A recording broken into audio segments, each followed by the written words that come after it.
Hello friends, कल हमने number of relations निकालने सीखे थे। तो आज हम सीख रहे हैं total number of symmetric relation on a set A, that is 2 summation n। ठीक है। नेक्स्ट है हमारे पास total number of asymmetric relation on a set A. Actual में क्या है कि आपको ये फॉर्मूलेज याद रखने हैं, क्योंकि पेपर में इन दोनों में से एक ज़रूर पूछा जाता है, find the total number of asymmetric या total number of anti symmetric relation. इनका फॉर्मूला है ए सिमेट्रिक का 3 समीशन n-1, और उसका है एंटी सिमेट्रिक का 2n 3 समीशन n-1। बच्चों समीशन n-1 आपको खोलना आना चाहिए। समीशन n-1 क्या होगा? n-1 into n/2। ठीक है, ये आपको याद रखना है क्योंकि पेपर में पूछा जाएगा। मतलब एक सेट देंगे, उसके अंदर नंबर ऑफ एलिमेंट्स देख के आपको n पता चल जाएगा, और जैसे ही n पता चलेगा फॉर्मूले में सब्सटीट्यूट करेंगे, then you will get your answer. इनको याद ही रखना पड़ेगा आपको, ठीक है ना। नेक्स्ट है हमारे पास total number of equivalence relation on a set A. अगर हमारे पास कोई एक सेट है तो उसके नंबर ऑफ इक्विवेलेंस रिलेशंस कितने पॉसिबल हैं, वो टोटल नंबर ऑफ पार्टीशंस के। कल हमने एक थ्योरम भी पढ़ी थी, उसमें भी हमने पढ़ा था the number of equivalence relations equals to total number of partitions of a set. Clear हो गया? इनको अब आप सबको रिवाइज कर लेंगे। रिफ्लेक्सिव, एंटीसिमेट्रिक, सिमेट्रिक, इररिफ्लेक्सिव और एसिमेट्रिक, सारे के सारे आपको याद रखने हैं फॉर्मूले। क्लियर? एक बार एक नोटबुक पे लर्न करके इनको लिख लेना ताकि आपको भूले ना।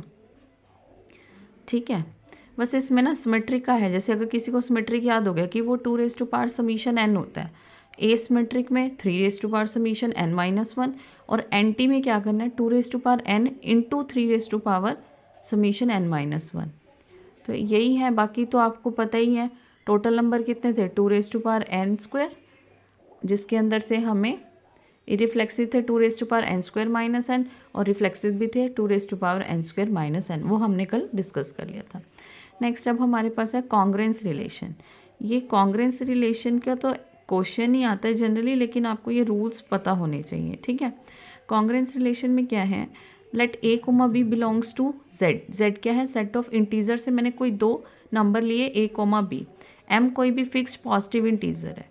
देन वी से, अब हम क्या कहते हैं कि अगर a is congruent to b modulo m होगा if and only if m divides a minus b। ठीक है ना। फॉर एग्जाम्पल अगर हम सिंपल सा लें, 6 इज कॉन्ग्रेंट टू 3 मोडलो 3। ठीक है ना, क्योंकि 6 - 3 अगर किया तो 3, और 3 से डिवाइड हो जाएगा। तो ये आपको देखना पड़ेगा कि दो नंबर सेट ऑफ इंटीजर से लिए वो आपस में कॉन्ग्रेंट कब होंगे। If and only if a is congruent to b modulo m means m divides a minus b। जो m है वो a और b के डिफरेंस को डिवाइड करना चाहिए। अब इनकी जो प्रॉपर्टीज़ हैं वो आपको रिवाइज रखनी है, ध्यान रखनी है। फर्स्ट प्रॉपर्टी है कि congruence relation is an equivalence relation, यानी कि अगर कोई कॉन्ग्रेंस रिलेशन है that is a is congruent to b modulo m, तो आपको हमेशा पता होना चाहिए कि वो इक्विवेलेंस रिलेशन होता है। मतलब इक्विवेलेंस रिलेशन का मतलब क्या था? सिमेट्रिक, रिफ्लेक्सिव और ट्रांजिटिव, तीनों फोल्ड करेगा। नेक्स्ट है हमारे पास, if a is congruent to b modulo m then a and b both leave the same remainder when divided by m। कहने का मतलब है कि a और b both leave the same remainder when divided by m।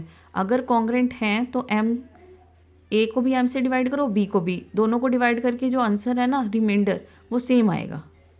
Clear हो गया? ये है कंडीशन। जैसे for example 6 is congruent to, हमने लिया था 3 मोडलो 3। तो बच्चे जब आप 3 से 6 को डिवाइड करोगे तो भी रिमाइंडर 0 आएगा, और 3 को 3 से डिवाइड करोगे तो भी रिमाइंडर 0 होगा। क्लियर? ये बस प्रॉपर्टीज़ हैं, आपको याद रखनी है। कई बार डायरेक्ट प्रॉपर्टीज़ भी पूछ लेता है एग्जामिनर, तो आपको याद रखनी है।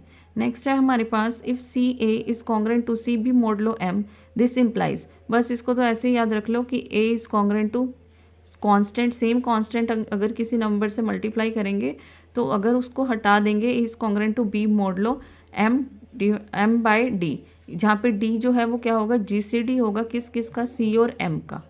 ठीक है। Next, a is congruent to b modulo m and c is congruent to d modulo m। Then अगर दो कंडीशन है, a भी congruent to b modulo m है और c is congruent to d modulo m है, तो आपके पास ये सारी प्रॉपर्टीज होल्ड करेंगी कि a प्लस सी, LHS में LHS, b plus D modulo m होगा। c ए सी मल्टीप्लाई कर दो, A C is congruent to B D modulo m।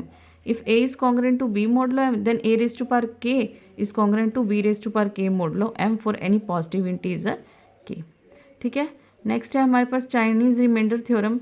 इसमें क्या है बच्चों, if n1 n2 nk be integer greater than 1 such that GCD of ni nj is equals to 1, then कहने का मतलब क्या है चाइनीज रिमाइंडर में कि आपने डिफरेंट डिफरेंट इंटीजर्स ले लिए ग्रेटर देन 1, ठीक है, और उनका आपस में जब GCD करा, ठीक है, किसी भी दो इंटीजर को उठाया और उनका आपस में GCD यानी कि HCF लिखा और वो 1 आ रहा है, तो फिर आप उसको ऐसे लिख सकते हैं कि x is congruent to a1 modulo n1, similarly x is congruent to a2 modulo n2 up to so on.